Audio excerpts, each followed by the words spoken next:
राम हरे हरि ओम।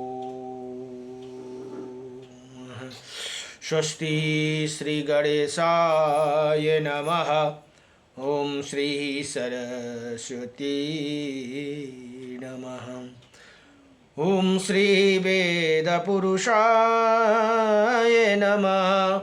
ओम श्री मातृ पितृ चरणकमलेभ्यो नमः। ओम श्री गुरुचरणकमलेभ्यो नमः। ओम श्री समस्त कुलदेवता चरणकमलेभ्यो नमः।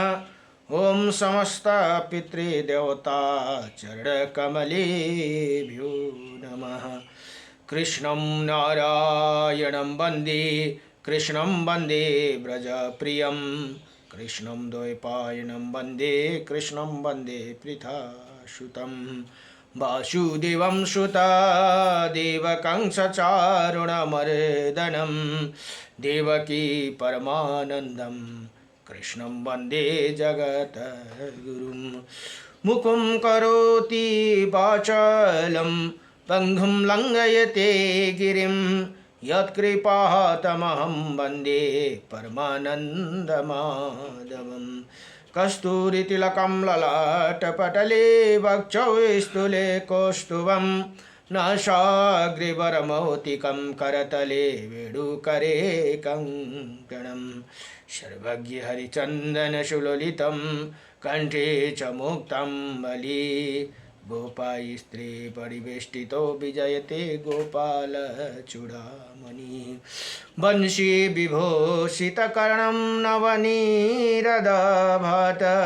पीताम्बरदारुणाभिमा फलधरोष्टा पूर्णेन्द्रसुन्दरमुखः रवीन्द्रनेत्रात् कृष्णात् परं किमपि ततो अहं न जाने सच्चिदानन्दरूपायं विश्वोत्पत्यादिहेतवे त्रयपत्राय विनाशाय श्रीकृष्णाय वयं नमः।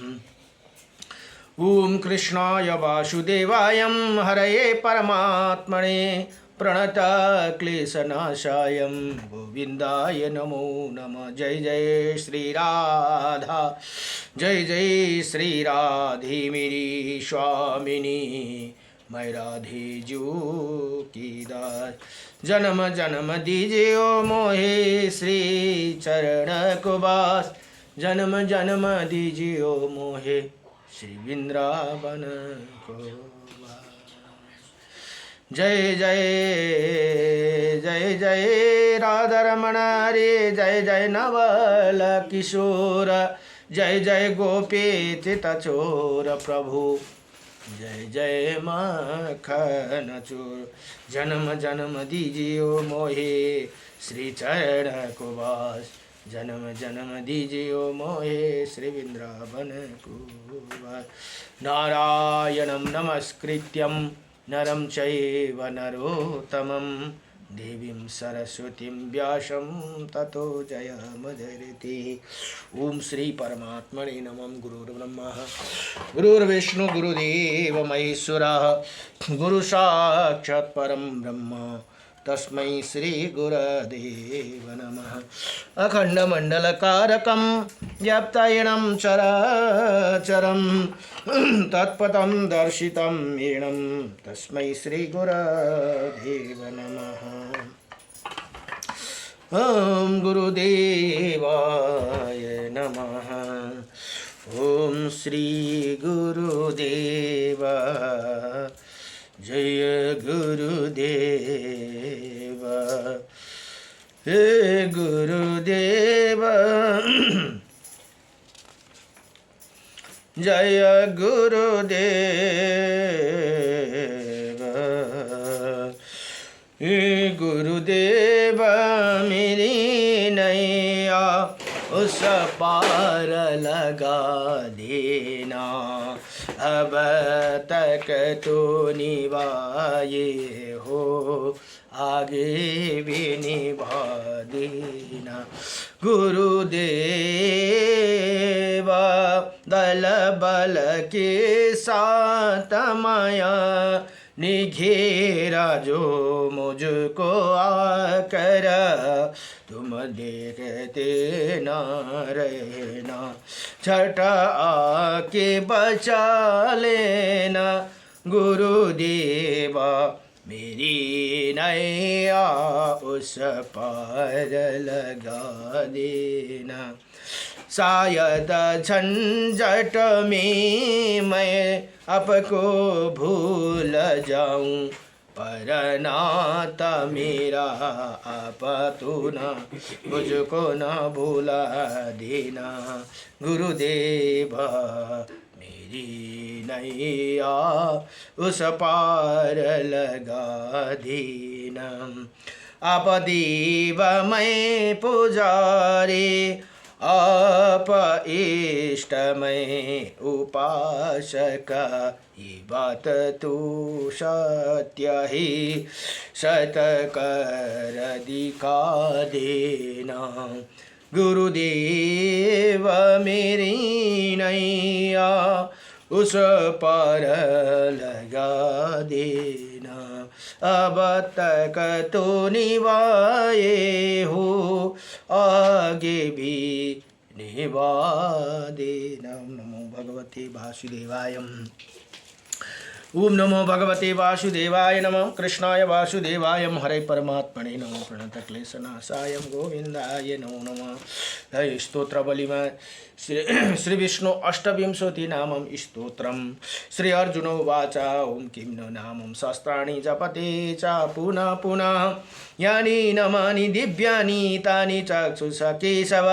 हे भगवान केशव, मनुष्य बार बार 1000 नाम जप क्यों करते हैं? उनका दिव्य नाम उनका वर्णन करे भनेर यहाँ बताउनुहुन्छ।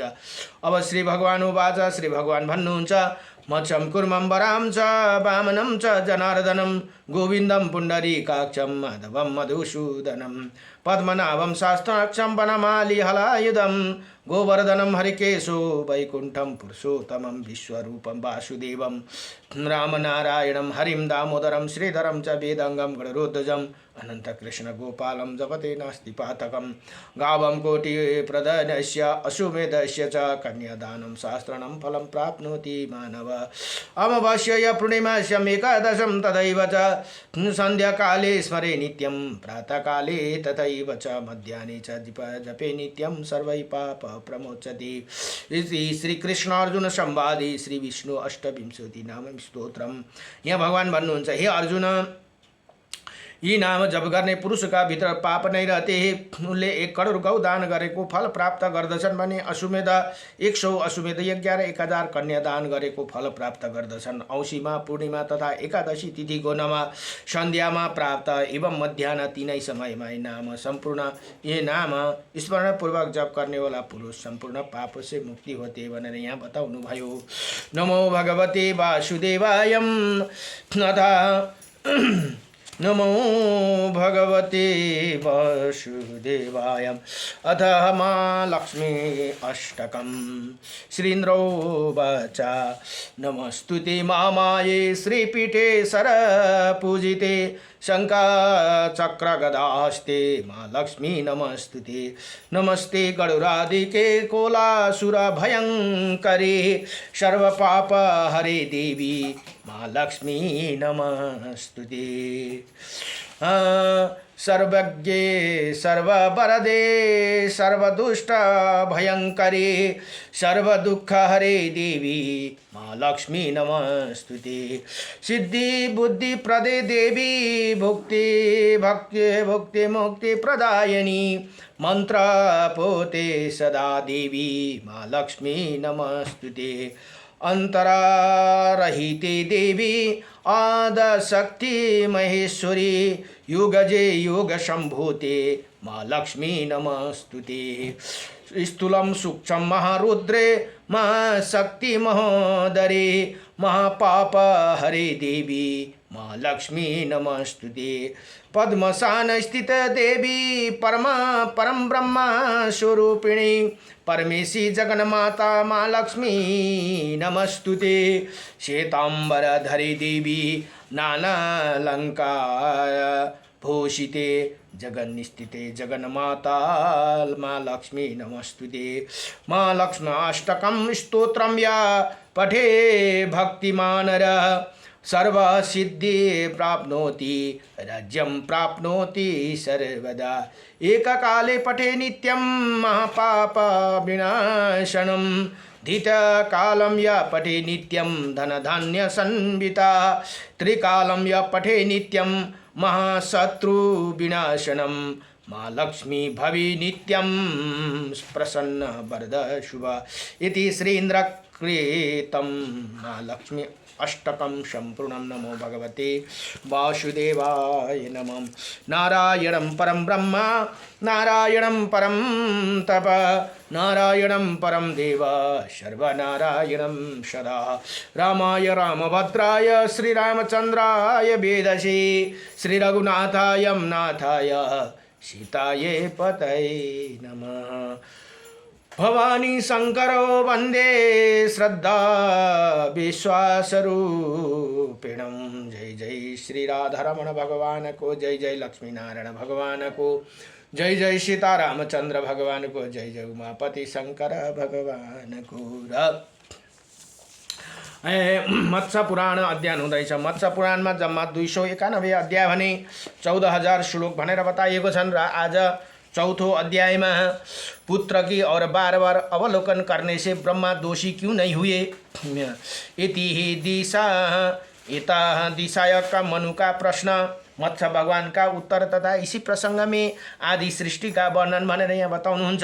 अब स्वयंभू मनु ने सोध्नुहुन्छ, हे सर्वव्यापी भगवान भनेर मत्स्य भगवानलाई, अहो आहो पुत्र की और बार बार अवलोकन तो अत्यंत कष्ट का विषय है, परंतु ऐसे कर्म करने पर भी कमल योनि ब्रह्मा दोषी भागी क्यों नहीं हुए तथा उनके सगोत्र पुत्र का परंपरा विवाहिक संबंध कैसे हुए। हे प्रभु मेरे इस संयम को संध्या को दूर कीजिए भनेर यहाँ स्वयंभू मनुले प्रार्थना गर्नुभयो। अब भगवान भन्नुहुन्छ, मत्स्य भगवान भन्नुहुन्छ, कहने लगे, हे राजन रजोगुण से उत्पन्न हुई ये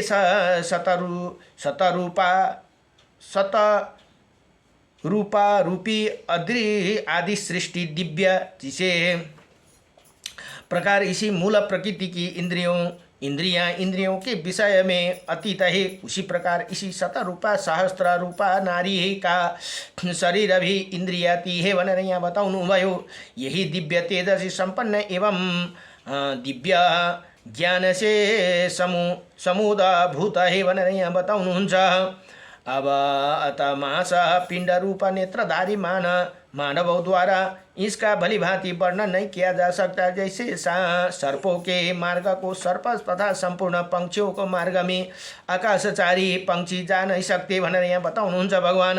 वैसे ही शतरूपा आदि दिव्य जीवों के अचिंत्य मार्ग को दिव्य जीव ही समझ सकते हैं, मानव कदापि नहीं जान सकते। हे राजेन्द्र भनेर यहाँ भन्नुहुन्छ। चुके देवताओं के कार्य करने योग्य अर्थात उचित तथा अकार्य न करने योग्य अर्थात अनुचित शुभ एवं अशुभ फल देने वाला न होते, इसीलिए उसे विषय में विचार करना मानवों के लिए कारण नहीं है भनेर यहाँ बताउनुहुन्छ। दूसरा कारण यही है कि जिस प्रकार ब्रह्मा सारे वेदों को अधिष्ठता है, उसी प्रकार शतरूपा रूपी गायत्री ब्रह्मा के अंगों से उत्पन्न हुई है भनेर यहाँ बताउनु भयो।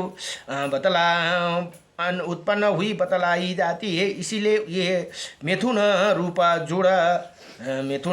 जोड़ा अमृत अव्यक्त या मूर्तिमान व्यक्त दोनों ही रूप में कहा जाते हैं भनेर यहाँ बताउनु भयो। यहाँ तक कि जहाँ भगवान ब्रह्मा है वहीं गायत्री रूपी सरस्वती देवी भी, और जहाँ सरस्वती देवी वहीं ब्रह्मा भी है भनेर यहाँ बताउनुहुन्छ। अब जिस प्रकार धूप सूर्य के छाया से विलक होकर कभी कहीं भी दिखाई नहीं पड़ते, उसी प्रकार गायत्री भी ब्रह्मा के सामीप्य को नहीं छोड़ती है।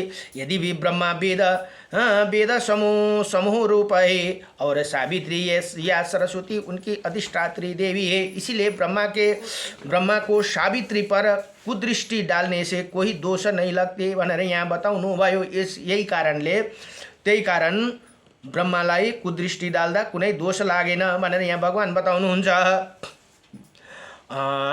इसलिए ब्रह्मा साबिय को लगा, तथापि उसी समय आपने उसी कुकर्म से प्रजापति ब्रह्मा लज्जा से अभिभूत हो गए और कामदेव को श्राप देते हुए ये बोल चुके कि तुमने अपने बाणों द्वारा मेरे भी मन को भली भांति क्षुब्ध कर दिया भनेर यो त्यो के कारणले त्यस्तो भयो त ब्रह्माजीलाई भन्दा कामदेवका कारणले तिनी बाणले, इसीलिए भगवान रुद्र शीघ्र ही तुम्हारे शरीर को भस्म कर डालेंगे भनेर त्यतिखेरै श्राप दिनुभएको थियो। पछाडि भगवानले तपस्या गरेको बेलामा पार्वती माता विवाह गर्ने प्रसङ्गमा त्यसरी नै काम बाण मार्दाखेरि कामदेवलाई भस्म गर्नुभएको भनेर कथा आउँदछ। तर पहिले ब्रह्माजीले यसरी आफ्नै पुत्रीमाथि तैँले कुदृष्टि डाल्न लगाइस् मलाई भनेर ब्रह्माजीले यसरी कामदेवलाई श्राप दिनुभयो भनेर यहाँ बताउनुहुन्छ। अब यहाँ भन्नुहुन्छ मैं बाणों द्वारा मन को भली भांति क्षुब्ध कर दिया, इसीलिए भगवान रुद्र शीघ्र ही तुम्हारे शरीर भी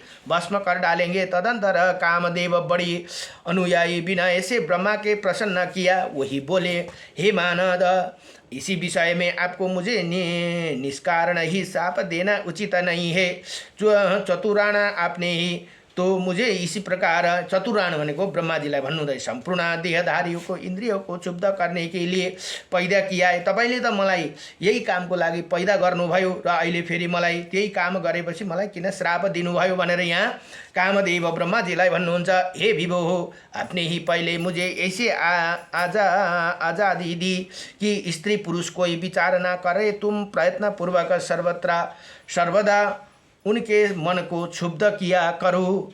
इसीलिए विभो मैं निरपराध हूँ, तथापि आपने मुझे वैसे ही श्राप दे डाला भनेर यहाँ कामदेव जब भन्नुहुन्छ। अतः भगवान मुझ पर कृपा कीजिए जिसे मैं पुनः अपने पूर्व शरीर को प्राप्त कर सकूँ भनेर यहाँ ब्रह्माजीसँग प्रार्थना गर्नुमा ब्रह्मा भन्छन्, हे कामदेव, वैवस्व मनमन्त्र में अहिलेको मनमन्त्र है, वैवस्व मनमन्त्र में प्राप्त होने पर असुरों को विनाशक श्री राम जब मेरे बल पराक्रम को संपन्न होकर मानव रूप में यदुवंश में बलराम रूप से अवतीर्ण होंगे और द्वारिका में अपना निवास स्थान बनेगा, उसी समय तुम उनके समान बलवान पराक्रमशाली उनके भ्राता श्री कृष्ण के पुत्र रूप में उत्पन्न होंगे। द्वापर युगमा भगवान को पुत्र भएर उत्पन्न हुनेछ भनेर यहाँ वरदान दिनुभयो। ब्रह्माजीले इसी प्रकार शरीर प्राप्त कर द्वारिका में संपूर्ण भोग को भोग करके उपरांत तुम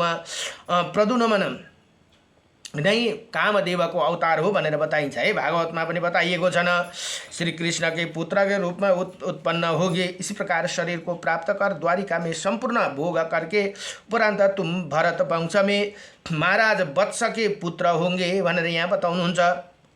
अब तत्पश्चात विद्याधरों के अधिपति होकर महाप्रलय पर्यंत धर्मपूर्वक सुखों का उपभोग करके मेरे समीप वापस आ जाओगे भनेर यहाँ ब्रह्मा जी बताउनु भयो। इसी प्रकार साप और कृपा से संयुक्त कामदेव शोक और आनंद से अभिभूत होकर जैसे आया था वैसे ही चला गया भनेर यहाँ बताउनु भयो। अब मनु महाराज भन्नुहुन्छ, मनु महाराज भन्नुहुन्छ, हे भगवान भनेर मत्स्य भगवानलाई सोध्न, आपने जिसके वंश में कामदेव का उत्पत्ति बतलाई है वो यदु कौन है? भगवान रुद्र ने कामदेव को किसलिए और कैसे जलाया? अब यहाँ प्रसंग आए। तथा भरत वंश में पहले किसी और कौन सी सृष्टि हुई थी? इसी बातों को सुनकर मेरे मन में महान संदेह उत्पन्न हो गया, अतः आप प्रारंभ ही इन्हीं सबका वर्णन कीजिए भनेर यहाँ प्रार्थना गर्नुभयो। अब मत्स्य भगवान भन्नुहुन्छ, हे राजन, ब्रह्मा के शरीर आधे भाग से जो ब्रह्मवादिनी गायत्री उत्पन्न हुई थी और जो मनु की माता थी भनेर यहाँ बताउनुहुन्छ। तथा जिसे शतरूपा और सतेन्द्रिया का नाम से भी जाना जाता था, उसी शतरूपा के गर्भ से ब्रह्मा जी ने रति मन तप बुद्धि महान दिक तथा संभ्रम इति 7 संतानों को जन्म दिया। तथा उन्हें बुद्धिमान ब्रह्मा के पहले जो मारीच आदि 10 मानस पुत्र हुए थे। उनके द्वारा इसी संपूर्ण जगन ज्ञान आत्मा का संसार की रचना हुई। तदंतर ब्रह्मा ने श्रेष्ठ त्रिशूलधारी वामदेव को और पुनः पूर्वजों के भी पूर्वज शक्तिशाली सनत कुमार जी का रचना की भनेर यहाँ भन्नुहुन्छ। भगवान वामदेव शिव ने अपने मुख से ब्रह्मा को बाहु से, क्षत्रियों को उरु से, वैश्यों को पैरों से शूद्र की उत्पत्ति हुई। तदुपरांत उन्हें क्रमशः बिजली, वज्र, मेघ, रंग बिरंग, इंद्रधनुष और छंद की रचना की। उसके बाद मेघ की सृष्टि की। तत्पश्चात उन्हें शक्तिशाली वामदेव ने जरा मरण रहित एवं त्रिनेत्रधारी 84 करोड़ साध्य गणों के उत्पन्न किए। चूँकि वामदेव उन्हें जरा मरण रहित रचा था, इसीलिए ब्रह्मा ने उन्हें सृष्टि रचने को मना कर दिया और कहा, इसी प्रकार जरा मरण से वर्जित सृष्टि नहीं होती, अपितु तो सृष्टि शुभ और अशुभ को युक्त होती है। वही प्रसन्न है। ब्रह्मा के ऐसे कहने पर वामदेव ने सृष्टि कार्य से निर्वृत्त होकर स्थाणु भांति स्थिति हो गई भनेर यहाँ बताउनुहुन्छ। अब मैथुन सृष्टि का वर्णन करते ही परम बुद्धिमान स्वयंभू मनु कठोर तपस्या करके अनंती नाम वाली एक सुंदरी कन्या पत्नी रूप में प्राप्त किया। मनु के उसी गर्भ से प्रियव्रत और उत्तानोपादक नाम से 2 पुत्र उत्पन्न हुए भनेर यहाँ बताउनु भयो। पुनः धर्म की कन्या सुनीता जो परम सुंदरी मंथर गति से चलने वाले तथा चतुर थी। उत्तानपाद के शरण संपर्क से पुत्र को प्राप्त किए। उसी समय प्रजापति उत्तानपाद का सुनीति के गर्भ से अपस्थित कृतिमान तथा ध्रुव इन 4 पुत्रों को उत्पन्न हुए भनेर यहाँ बताउनुहुन्छ। 1 2 3 कृतिमान और ध्रुव इन 4 पुत्र उत्पन्न किया। उनमें से ध्रुव पूर्व काल में 3 सहस्त्र वर्षों तक तप करके अब त यहाँ यस्तो छ, भागवतमा चाहिँ भनेको छ 5 महिनामै मात्रै तप गर्नुभयो भनेर, तर यहाँ चाहिँ 3 सहस्त्र भनेको 3000 वर्ष भनेर बताइयो है ब्रह्मा पुराणमा चाहिँ। यो कल्पभेदको कुराले गर्दा यस्तो सन्देह हुन्छ, सन्देह गर्नु हुँदैन हामीले। त्यसमा भागवतमा भनेको छ 5 महिनासम्म मात्रै गर्नु, अब यहाँ 3 सहस्त्र भनेको 3000 वर्ष हो। वर्ष तक करके ब्रह्मा के वरदान से दिव्य एवं अटल स्थानों को प्राप्त किया। अभी भी उन्हें ध्रुव आगे करके सप्त ऋषि मण्डल स्थिति। अहिले पनि ध्रुव महाराज वैकुण्ठदेखि मुनि ध्रुव हुनुहुन्छ, ध्रुवदेखि मुनि सप्त ऋषि मण्डल भनेर यहाँ बताउनु हुँदैछ। त्यही कारण भगवानले आफ्नै स्वयं दर्जा भगवानको देखि जस्ट अलिकति मुनि मात्रै ध्रुव लोक छन् भनेर यहाँ बताउनुहुन्छ कि भी उन्हें ध्रुव को आगे करके सप्त ऋषि मण्डल स्थिति है। उन्होंने ध्रुव के संयोग से मनु की कन्या धन्य सृष्टि को जन्म दिया। सृष्टि के संपर्क से अग्नि कन्या सुच्छानी कृपा रिपुंजय वृक तेजस और चक्षुष नाम का पुत्र को पैदा किया। उनमें रिपुंजय ने ब्रह्मा की दोहोत्री एवं वरुण की कन्या वरुण के गर्भ से चक्षुष मनु को उत्पन्न किया भनेर यहाँ यसरी वंशजको कुरा गर्नुहुँदैछ है। ब्रह्मा की दोहित्री भनेको नातिनी, वरुण की पुत्री कन्याबाट वरुण के गर्भ से चक्षुष मनु की, ब्रह्मा की दोहित्री एवं वरुण की कन्या वरुण के गर्भ से चक्षुष चक्षुष मनु को उत्पन्न किया। चक्षुष मनु के राजपुत्री नडला के गर्भ से उरु पुरु तपस्वी शतधुम्न सत्यवाहक हवि अग्नि दृष्टा अतिरात्रि सुधुम्न अपराजिता और 10वें अभिमन्यु इसे 10 निष्पाप एवं सुरवीर पुत्र को पैदा किया भनेर यहाँ बताउनुहुन्छ। अब अग्नि ने उरु के संयोग से अग्नि सुमन स ख्याति क्रुतु अंगिरा और गया इन 6 परम कृति कांतिमान पुत्र को जन्म दिया। पितरों की कन्या सुनीता ने अंग के संपर्क से बेन को उत्पन्न किया। वनरियमन बेन अत्यंत अनायायी था। जब वही विप्र श्राप से मृत्यु को प्राप्त हुई तब ब्रह्मा ने उसे अनायायी बनने के हाथ का मंथन किया भनेर यहाँ बताउनुहुन्छ। मंथन किया, उसके महातेजस्वी पृथु नामका पुत्र प्रकट हुए, जो हातबाट मंथन गर्दाखेरि पृथु भगवान प्राप्त। ये पृथु स्वयं नारायणकै अवतार हुन नामका पुत्र प्रकट हुए। उनके अंतर्ध्यान हुई हविधन नामका 2 पुत्र उत्पन्न हुए। उन्होंने उनमें अंतर ध्यान में श्रीखंडी के गर्भ से मारीच नामका पुत्र पैदा किए भनेर यहाँ बताउनुहुन्छ।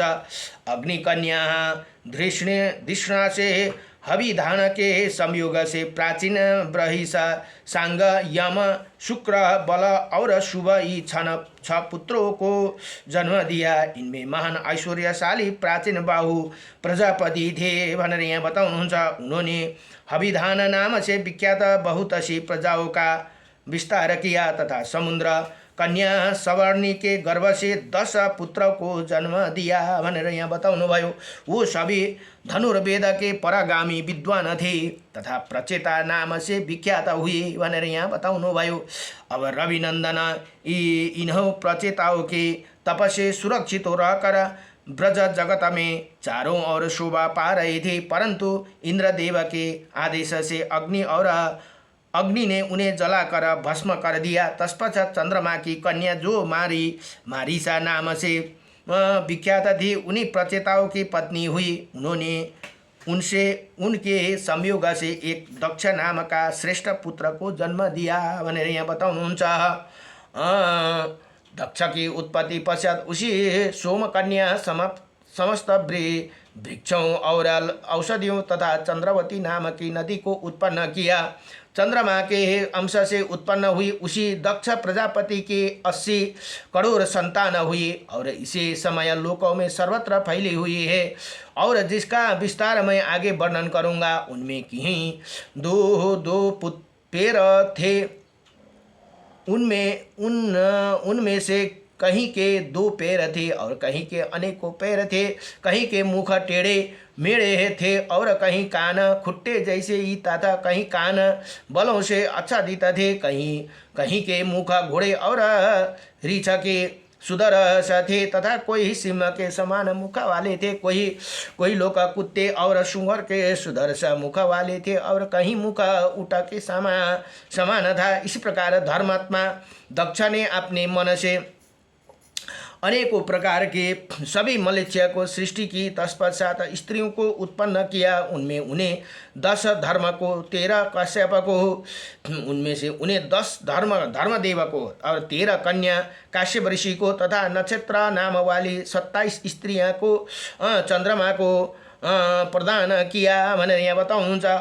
उन्हीं कन्याओं से देवता असुर और मानव आदि परिपूर्ण ये सारा जगत प्रादुर्भाव हुआ। अहिलेको कल्पमा चाहिँ हामीहरू सबै दक्ष काश्यप ऋषिका सन्तान हौँ। काश्यप ऋषिले नै प्रजापति भएर हाम्रो सृष्टि भएको मानव सृष्टि भनेर यहाँ बताउनुहुन्छ है। यो अहिलेको कल्पकोमा चाहिँ।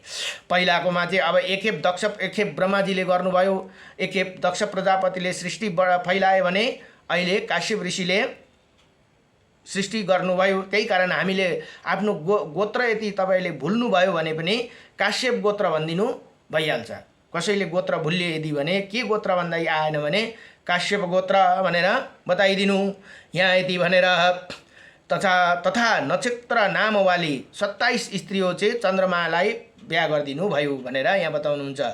10 धर्मको 13 र 10 23 र उता 27 जोड्दा 40 र 7 47 48 49 50 वटा कन्या हैन। 27 10 37 10 47 48 49 50 50 वटा कन्या जम्मा रचन दक्ष प्रजापति। उन्हें कन्याओं से देवता असुर और मानव आदि से परिपूर्ण ये सारा जगत प्रादुर्भाव हुआ भनेको सृष्टि भयो भनेर यहाँ बताउनुभयो। यति भनेर श्रीमती महापुराण श्री मत्स्य महापुराणे आदि सर्गे 4th अध्यायम सम्पूर्णम भनेर यहाँ बताउनु भयो। इस प्रकार श्री मत्स्य पुराणको आदि सर्गको 4th अध्याय पूर्ण भयो। नमो भगवते वासुदेवाय कृष्णाय वासुदेवाय हरे परमात्मने नमः। प्रणत क्लेशनाशाय गोविन्दाय नमः। श्री कृष्ण गोविन्द हरे मुरारी हे नाथ नारायण वासुदेवम्